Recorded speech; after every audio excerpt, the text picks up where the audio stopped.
और एक बड़ी खबर आ रही है, तेजस्वी यादव एक प्रेस कॉन्फ्रेंस कर रहे हैं, सीधे आपको यही लिए चलते हैं। और हम उम्मीद करते हैं कि आज जो हम उनके प्रेस कॉन्फ्रेंस में जो बातें रख रहे हैं एकदम सच्चाई है, रखने का हम काम कर रहे हैं। और इससे ऐसा नहीं है कि किसी को ये बातें पता नहीं है।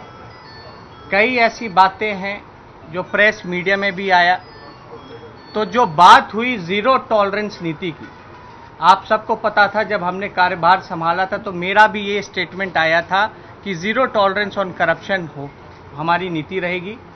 और हमने ये भी सदन में बोला था, जो मुख्यमंत्री जी ने उस चीज़ को दोहराया कि हम लोगों ने, जनता ने हम लोगों को भेजा है सेवा करने के लिए, ना कि भोग लगाने के लिए।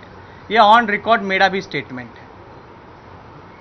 भ्रष्टाचार के खिलाफ हम लोग शुरू से हैं, लेकिन माननीय मुख्यमंत्री जी और बीजेपी के लोग साजिश रच करके हम पे एफआईआर डाल करके एक एक्सक्यूज बनाया जाता है कि ये एनडीए में क्यों जाएं, और एग्जाम्पल दिया जाता है कि हम अनकंफर्टेबल महसूस कर रहे थे इसलिए, और मेरे से हो नहीं पा रहा था सरकार चलाना, इसलिए ये नैतिकता के आधार पर, अंतरात्मा की आवाज़ पर और सिद्धांत के आधार पर भ्रष्टाचार से कोई कॉम्प्रोमाइज़ नहीं करेंगे, इसलिए वो इस्तीफा देने का काम करेंगे। मेरा सवाल है कि पनामा में जीरो टॉलरेंस की नीति वाले जो प्रधानमंत्री जी हैं और मुख्यमंत्री जी हैं, पनामा पेपर घोटाले में जिन जिन लोगों का नाम आया है, मेरा पहला सवाल, क्या नीतीश कुमार जी पीएम मोदी से इसके लिए जांच की मांग करेंगे? और पनामा में जिन जिन बीजेपी के मुख्यमंत्रियों के बेटे का नाम आया है, छत्तीसगढ़ के रमन सिंह के बेटे का नाम आया है, अमिताभ बच्चन जो कि इनके ब्रांड एम्बेसडर हैं जीएसटी के, उनका नाम आया, और अदानी जी के जो बड़े भाई हैं उनका नाम आया है, तो क्या जीरो टॉलरेंस की नीति वहां भी लागू होगी? आप सोचिए, अगर पनामा में लालू जी का नाम आता, हम लोगों का नाम आता, या विपक्षी दलों के कोई और नेताओं का नाम आता, तो क्या से क्या ये लोग कहते, क्या बातें होती। और पनामा घोटाला में, पेपर घोटाला में तो 2 देशों के प्रधानमंत्री को हटना पड़ा, और कई ऐसे देश हैं ऑस्ट्रेलिया समेत जहां की वहां जांच के आदेश दे दिए गए हैं, जांच हो रही है। लेकिन क्या माननीय मुख्यमंत्री जी पनामा के पेपर घोटाले की जांच कराने की मांग करेंगे? अब तक खामोश क्यों बैठे हैं वो? कहां गया उनका अंतरात्मा? और व्यापम घोटाला में दिन पर दिन मर्डर होता जा रहा, अभी फिर एक मृत्यु हो गई है गवाह की, और सुसाइड का बहाना दे दिया गया, और लगातार गवाहों की मौत हो गई है, 50 का आंकड़ा छू गया है। क्या व्यापम घोटाला की जांच सीबीआई करने का काम करेगी अच्छे से, निष्पक्ष होकर के? क्या ये प्रधानमंत्री जी खुद मॉनिटर करके जो दोषी हैं उस पर कार्रवाई करने का काम करेंगे? ये मेरा सवाल पहला नंबर 1 सवाल है। और इन्होंने नैतिकता की बात की, सिद्धांत की बात की, तो अब इनकी नैतिकता और सिद्धांत कहाँ है? जो नया मंत्रिमंडल जो गठित हुआ है, इसमें हम बता दें कि एक सर्वे के अनुसार लगभग 75% इनके जितने मंत्री हैं, including Nitish Kumar ji, CM, deputy CM, 75% इनके जो मंत्री हैं वो दागी हैं। किस आधार की नैतिकता की बात करते हैं? कौन सा सिद्धांत? अब कहां अंतरात्मा इनका चला गया? और कितनी बार इनका अंतरात्मा जागता है भाई, और कितनी बार सोता है? ये अपनी सहूलियत के हिसाब से अपनी अंतरात्मा को जगाने का काम करते हैं, अपने शरीर के हिसाब से ये जगाने का काम करते हैं, और अपनी जो वाणी है, जो बोलने का काम करते हैं, उसके हिसाब से, स्वर के हिसाब से इनकी अंतरात्मा जो है वो जागती है। अब अंतरात्मा नहीं जाग रही। किस बात की नैतिकता की बात ये करते थे? तो हमारा ये कहना है कि इनका जो अंतरात्मा है, कौन सा अंतरात्मा है? क्या ये कुर्सी आत्मा है? क्या ये डर आत्मा है? क्या ये लालच आत्मा है? या ये फिर मोदी आत्मा है? ये मुख्यमंत्री जी को ये बताना पड़ेगा, क्योंकि जिस नैतिकता और जिस अंतरात्मा की आवाज से उन्होंने इस्तीफा दिया, महागठबंधन तोड़ने का काम किया, ये बिहार की जनता और देश की जनता जानना चाहती है कि आप लोग पहले से षड्यंत्र रच करके जो डीलिंग हुई थी, स्वीट डील ये लोग करके गए हैं, उस आधार पर हमको बहाना, तेजस्वी को बहाना बना करके ये सारी घटनाएं घटी गई, तो इसका जवाब माननीय मुख्यमंत्री जी को देना होगा। अब 75% अब इनके दागी एमपी हैं, क्या वो उनको किस हैसियत से उनको मंत्री बनाया गया, या फिर से उन्होंने क्यों शपथ लिया गया? क्या उनको दिक्कत हो रहा था? एक नौजवान उनके साथ में डिप्टी सीएम बना हुआ था 28 साल का, जो ईमानदारी से अपना काम कर रहा था, जो ईमानदार है, उनको तकलीफ हो रही थी उस नौजवान के साथ बैठने में। और सुशील मोदी जी डिप्टी सीएम, जिस पे 5-5 मुकदमा चल रहा है, जो धाराएं हम पे लगी हैं वो उन पे भी लगी हैं, उनके साथ बैठने में बड़ा कंफर्टेबल महसूस कर रहे हैं। ये तो जवाब उनको देना चाहिए, लेकिन अब तक हम लोगों को कोई जवाब नहीं मिला। ये बिहार की जनता और देश की जनता उनसे जवाब मांगना चाहती है। और हम ये भी मांग किए थे, हाउस में आप लोग सब लोग थे, कि क्यों नहीं अब तो केंद्र में और राज्य में उनकी सरकार है, एक कानून बना दो यार, एक कानून बना दीजिए कि जिस पे भी एफआईआर दर्ज होता है वो कोई भी संवैधानिक पद पे नहीं रहेगा। क्या इसकी पहल ये लोग करने का काम करेंगे? तो हम तो मांग कर रहे हैं, ये लोग तो खाली बोलने के लिए हैं भ्रष्टाचार के खिलाफ, लेकिन असल में ये लोग भ्रष्टाचारियों का साथ देना चाहते हैं, और जो ईमानदार लोग हैं उसको खटगरे में बना करके ये लोग बदनाम करने की साजिश रच रहे हैं। तो ये सवाल तो सब लोगों के लिए जायज है।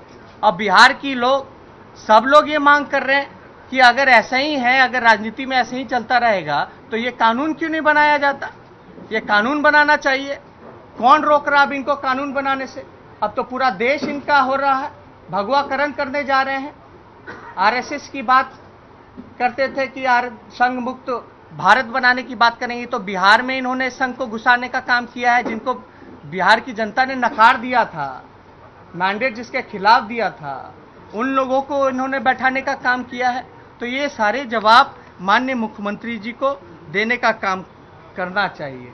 और माननीय मुख्यमंत्री जी का आप लोगों ने पीछे देखा होगा, उसमें उन्होंने कहा था कि बड़ा क्रिटिसाइज हो रहा है, बड़े बड़े इंटेलेक्चुअल लोग जो हैं मेरे खिलाफ लिखने का काम कर रहे हैं, और ये जो क्रिटिसिज्म है ये कुछ दिन हमको सुनना पड़ेगा। गलत फहमी में मत रहिएगा मुख्यमंत्री जी, अगर आप सुन रहे हो तो ये जो आपने जो भूल की है, जो पाप किया है, ये क्रिटिसिज्म आपको जिंदगी भर सुनना पड़ेगा। बिहार की जनता हमेशा आपको कोसने का काम करेगी। सामाजिक न्याय, धर्मनिरपेक्षता में मानने वाले लोग, पिछड़े, अति पिछड़े, दलित, महादलित, अल्पसंख्यकों ने जो वोट देने का काम किया, जिसकी आपने वोट की डकैती करने का काम किया, ये सवाल आपसे जिंदगी भर बिहार की जनता, नौजवान और देश के लोग आपसे पूछने का काम करेंगे, और आपको जिंदगी भर इन सवालों का जवाब आपको देना पड़ेगा, क्लैरिफाई करना पड़ेगा। ये सारी बातें जो हुई हैं, घटना हुई हैं, सब लोग उम्मीद कर रहे थे कि मुख्यमंत्री जी कुछ बोलेंगे। और जिस दिन हम असेंबली में हम बोल रहे थे, तो उस दिन लाइव जो टेलीकास्ट होता है वो विधानसभा से काट दिया गया। क्यों? विरोधियों की बात पूरी देश की जनता ये जानना चाह रही थी कि उस दिन बिहार विधानसभा में क्या हो रहा है। आखिर क्यों जो लाइव टेलीकास्ट जब भी हमेशा होता रहा है, इस बात पर उन्होंने लाइव टेलीकास्ट जो ब्रॉडकास्टिंग होना था वो क्यों काटने का काम किया? हमारे आवाज को क्यों वो जनता तक पहुंचाने नहीं दे रहे? पहले तो कहते थे क्लैरिफाई कीजिए, जनता के बीच जाइए। हमने तो ये भी कहा था कि हम जनता के बीच जाएंगे, लेकिन जब हम हाउस में बोल रहे थे, जब सारी बातें कर रहे थे इस मुद्दे पर, तो हमारी बात को लाइव ब्रॉडकास्टिंग से क्यों काटा गया? ये मुख्यमंत्री जी को जवाब देना पड़ेगा। और भी कई ऐसे मुद्दे हैं जिनका जवाब हम मांगना चाहेंगे और हकीकत बताना चाहेंगे। मुख्यमंत्री जी ने क्या कहा कि लालू जी और राष्ट्रीय जनता दल के लोग जात की राजनीति करते हैं, और मुख्यमंत्री जी मास की बात करते हैं, मास की राजनीति करते हैं। किस गलतफहमी में? आप फिर से लोगों को गुमराह कर रहे हैं, आप फिर से लोगों को गुमराह करने का काम कर रहे हैं। कास्ट की राजनीति से तो आपने शुरुआत की थी, और आपको पता होगा कि जब मंडल का दौर था, सामाजिक न्याय का जब दौर था 90 से लेकर के पूरे 90 के समय में, तो पूरे पिछड़े, अति पिछड़े, दलित, महादलित, अल्पसंख्यक सब लोग मिलकर करके जितने मंडल के लोग थे एकजुट के साथ लालू जी के साथ खड़े थे। और जब एकजुटता, जब मास लीडर असली लालू जी हैं, उनके साथ असली में मास था। हम दो उदाहरण देना चाहेंगे। एक उदाहरण जब पूरा सामाजिक न्याय के और मंडल कमीशन की बात चल रही थी, जब पिछड़े अंतिम पैदान पे खड़ा व्यक्ति की आवाज को उठाया जा रहा था, उनके अधिकार की जब लड़ाई की जा रही थी, तो यही नीतीश कुमार जी हैं उस मास को चीट कर करके समता पार्टी गठन कर करके भाग गए मंत्रियों के साथ, कमंडलों के साथ, कमंडल के साथ ये भागे थे। इतिहास बताता है मंडल को छोड़ करके कमंडल के साथ भागे थे ये नीतीश कुमार जी। तब मास लालू जी के साथ था, तब भी उन्होंने धोखा देने का काम किया था। और दूसरा उदाहरण, जब एक बार फिर जब मायावती जी, अखिलेश जी और देश के जितने समाजवादी हैं, जितने वंचित हैं, शोषित हैं, दलित हैं, जिनका शोषण हो रहा है, प्रधानमंत्री जी के एनडीए सरकार बनने के बाद सब लोगों की जब एकता की बात की जा रही है, मायावती जी की और अखिलेश की जब लालू जी ने एक होने की बात की, मंडल के लोगों को फिर से एक होने की बात की, तो फिर से इन्होंने धोखा देने का काम किया है महागठबंधन को छोड़ करके और एनडीए के साथ जाने का और कमंडल के साथ जाने का। तो कौन सा मास आपके साथ था? आप ही थे जो कुर्मी सम्मेलन में गए थे। तो ये सारा जवाब इतिहास बताता है। और नीतीश कुमार जी बड़ा बोल रहे थे कि सेक्युलरिज्म की बात करते हैं, उनसे बड़ा कोई नेता नहीं है इस देश में सेक्युलरिज्म को लेकर के। ये तो साफ बताता है कि अडवाणी जी के साथ किस तरह से मुंबई सम्मेलन में ये गए थे जब बाबरी मस्जिद टूटा था तब, जब गोधरा में जब दंगा हुआ था, जब ट्रेन में आग लगी थी, तो यही रेल मंत्री थे उस समय। ये क्या बोल रहे थे कि प्रधानमंत्री जी आगे निकलिए, देश आपको पुकार रहा है। कौन से सेक्युलरिज्म का? गोधरा इतना बड़ा हादसा हुआ, एक बात भी उन्होंने नहीं बोला सेक्युलरिज्म को लेकर के, हादसे को लेकर के। तो कौन सी बात की ये सेक्युलरिज्म कर रहे हैं? जिन लोगों ने बाबरी मस्जिद दोहराया, जिन्होंने देश को तोड़ने का काम किया, भाई भाई को लड़ाने का काम किया, जो भाईचारा भंग करने का काम किए, आज उनके साथ ही बैठ गए हैं। हे राम से जय श्री राम में पलटी मार गए हैं। तो ये जवाब कुछ दिन पहले ही किस बात की श्रद्धांजलि महात्मा गांधी जी को? 100वां चंपारण का सत्याग्रह मना रहे हैं, शताब्दी वर्ष मना रहे हैं। यहाँ गांधी के जितने भी गांधीवादी लोग थे, विचारक लोग थे, सबको आपने बुलाया, क्या क्या आपने भाषण किया, और आज उन्हीं लोगों के साथ चले गए जिनके खिलाफ में आपने भाषण करने का काम किया। वही गॉडसे के जितने वंशज थे उनके साथ ये चले गए, बापू के हत्यारों के साथ ये चल जाने का काम किया। तो ये सारा जवाब मांगेगा।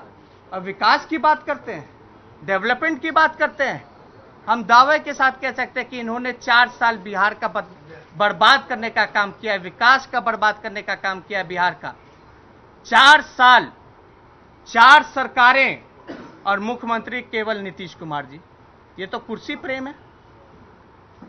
4 साल रहा, इसका वजह कौन था भाई? जिम्मेदार कौन था? क्या बीजेपी इसके जिम्मेदार थी? 4 बार जो सरकार बना 4 साल में, क्या मांझी जी इसके जिम्मेदार थे? कि आरजेडी इसका जिम्मेदार था? या नीतीश कुमार जी जिम्मेदार थे? इनका मतलब 4 बार आत्मा जो है, अंतरात्मा सोया और जागा। कौन सा अंतरात्मा? इनको सिर्फ और सिर्फ कुर्सी प्रेम है। इनको बिहार के विकास की चिंता नहीं है। जो हम लोग बिहार का विकास के लिए जो हम लोग तत्पर थे, आप लोगों ने, सब लोगों ने देखा जिस प्रकार से हमारे डिपार्टमेंट में तेजी से काम हो रहे थे, काम हो रहा था, किस प्रकार से इस तरह से रोक टोक हो रहा है, दबाया जा रहा है। ये लोग तो विनाशकारियों के साथ चले गए, विकास की बात कहां से आएगी? और बिहार में 75% मंत्री जो अपराधी छवि के हैं, उनके साथ ये विकास करेंगे, अनंत सिंह के साथ विकास करने का काम करेंगे। इनको जवाब देना होगा। और नैतिकता की बात आती तो इनको तो शपथ ही नहीं लेना चाहिए था। इन पे भी 302 का मुकदमा चल रहा है और 2004 में इन्होंने एफिडेविट में छुपाया और इनके पार्टी के लोग कहते हैं कि 2009 में ये मामला खत्म हो गया, और फिर तब की 2012 में इन्होंने एफिडेविट में केस का जिक्र किया जब खत्म हो गया था तब। ये तो सवाल खड़ा होता है ना, ये तो कोर्ट में मामला है, किस बात की नैतिकता? सुशील मोदी जी, उनके भाई पे, आरके मोदी पे इतना मनी लॉन्ड्रिंग का आरोप मनोज झा जी ने, आरजेडी के लोगों ने लगाने का काम किया। महावीर मोदी पटना म्युनिसिपल कॉरपोरेशन में कितना इलीगल काम इन लोगों ने किया है, गलत तरीके से बिल्डिंग बनाया है, इमारतें, उस पर हम लोग आएंगे, आगे आएंगे।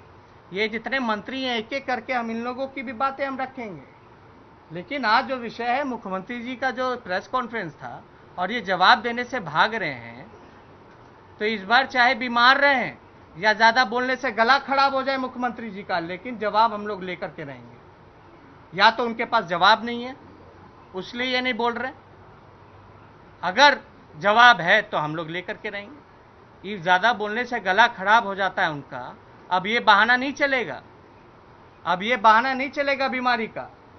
और आप टीटीएम के लिए अपने प्रवक्ताओं को आगे कर देना गाली गलौज करवाने के लिए, जिनका मास में कोई जनाधार नहीं है, जो इलेक्शन ना लड़े, जिनको 5 लोग पूछने वाला नहीं है, उन लोगों को आगे करने से कुछ नहीं चलने वाला।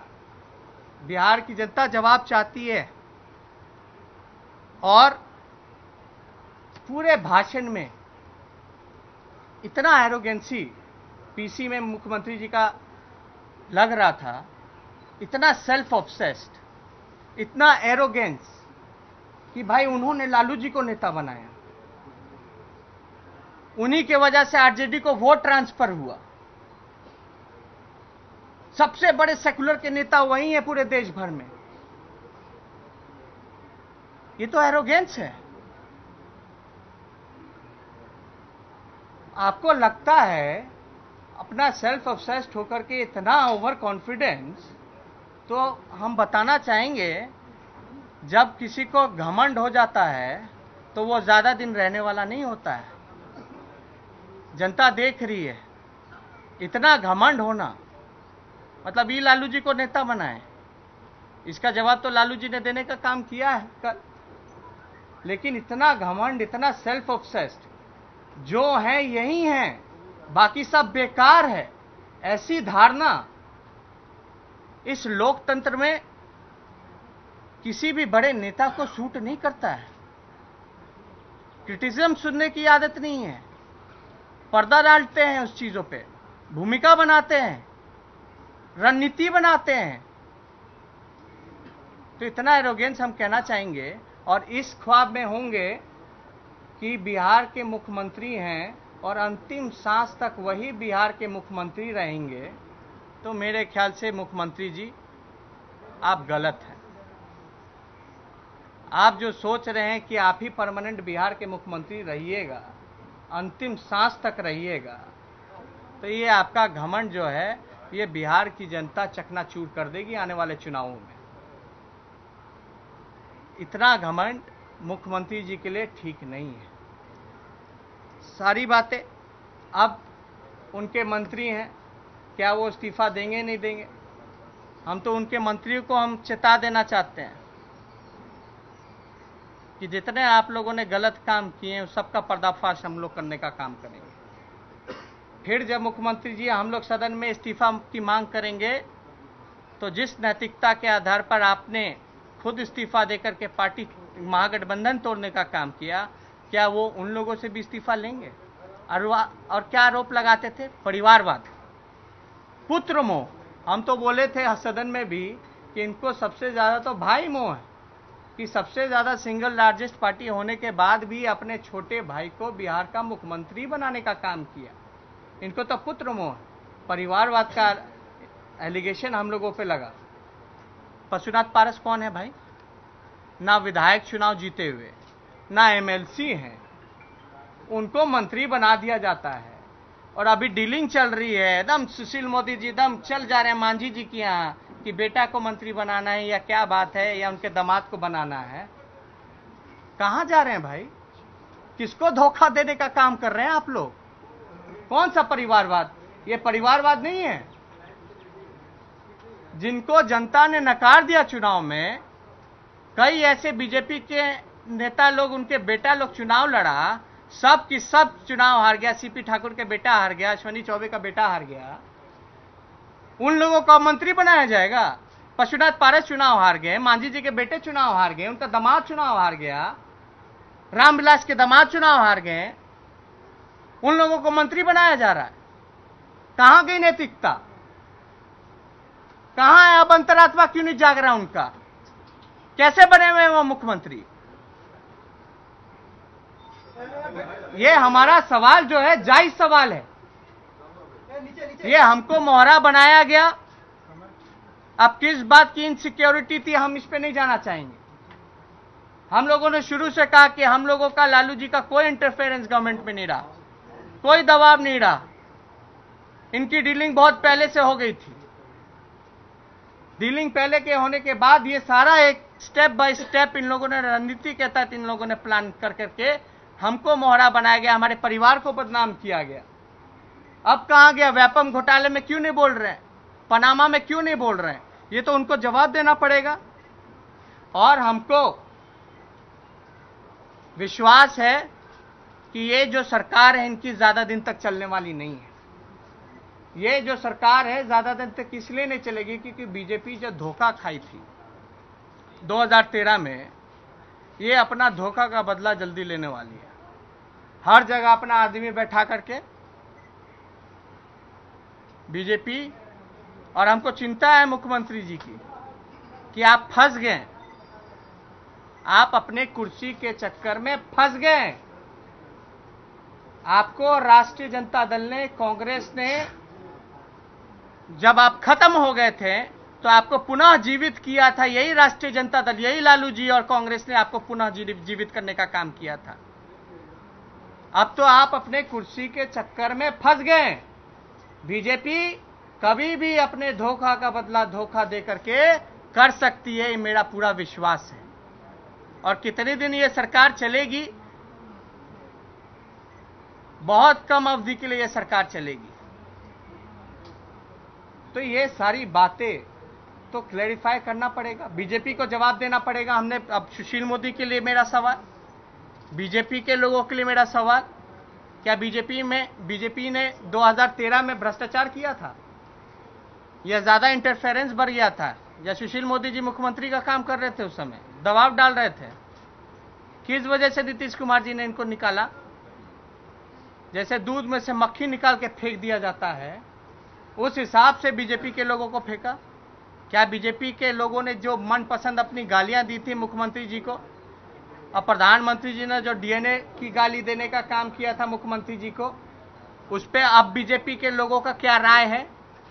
क्या उनके प्रधानमंत्री ने उस समय झूठ बोला था कि नीतीश जी का डीएनए खराब है, या सच बोला था? ये हम बीजेपी के लोगों से जानना चाहते हैं। तो ये जो दोहरा चरित्र जो है, ये सबके सामने अब उजागर हो चुका है। और ये गलतफहमी में है नीतीश जी कि जनता उनके साथ है। अब बार बार विकास बोलने से विकास नहीं होता है, विकास करके दिखाना होता है। और सिद्धांत और विचारधारा सिर्फ बातों और भाषण में नहीं रहता है, इंप्लीमेंटेशन करना पड़ता है, उसका वैसा काम करना पड़ता है। इनके कारनामे से तो नहीं लगता कि इनकी कोई विचारधारा है, कोई सिद्धांत है, कोई अंतरात्मा है, ना बिहार के विकास के प्रति यह जवाबदेह है। और जितना काम हम उप मुख्यमंत्री रह करके केंद्र से हम करवा लिए, अपने अधिकारों की लड़ाई आवाज उठा करके, जो हमारा अधिकार था, चाहे सीआरएफ फंड की बात हो या एनुअल जितना हम लोगों को बजट जो मिलता था नेशनल से, सब चीज में वृद्धि हुई है। आरओबी के मामले में जो 2010 से दबा हुआ था, सारी चीजें हमने क्लियरेंस करवाने का काम किया। जितने मेगा प्रोजेक्ट्स थे उनको हम लोगों ने समीक्षा कर करके जल्द से जल्द ऑन टाइम कहीं पूरा कराने का काम किया। अब हमारे ही काम का असर है। जो दाऊदनगर और नासरीगंज में जो ब्रिज बन रहा है, वो अब शुरुआत हो गया, काम पूरा हो गया होगा। जो आपका गंडौल बिरौल है वो तैयार हो गया होगा। जीपीओ वाला जो इन चिड़ियाटार से जो पुल जो फ्लाईओवर जो जाना है, उसका भी काम थोड़ा सा बचा होगा। लेकिन इन सब में कितना नुकसान हुआ, आखिर वजह क्या थी, हम लोगों को तो समझ के पड़े है। लेकिन इन सारी चीजों का जवाब मुख्यमंत्री जी ने अपने पीछे में नहीं दिया। और पूरे पीछे में बस हम ही हम हैं और कोई नहीं है, इतना एरोगेंस। पूरे देश की जनता जानती है कि किसने किसको बनाया।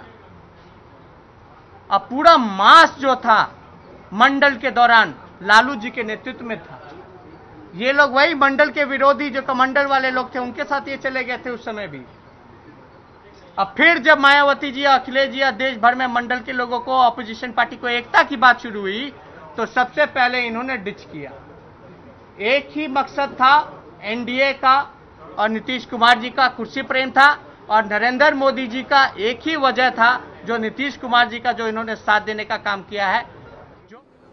अब फिर जब मायावती जी, अखिलेश जी या देश भर में मंडल के लोगों को, ऑपोजिशन पार्टी को एकता की बात शुरू हुई तो सबसे पहले इन्होंने डिच किया।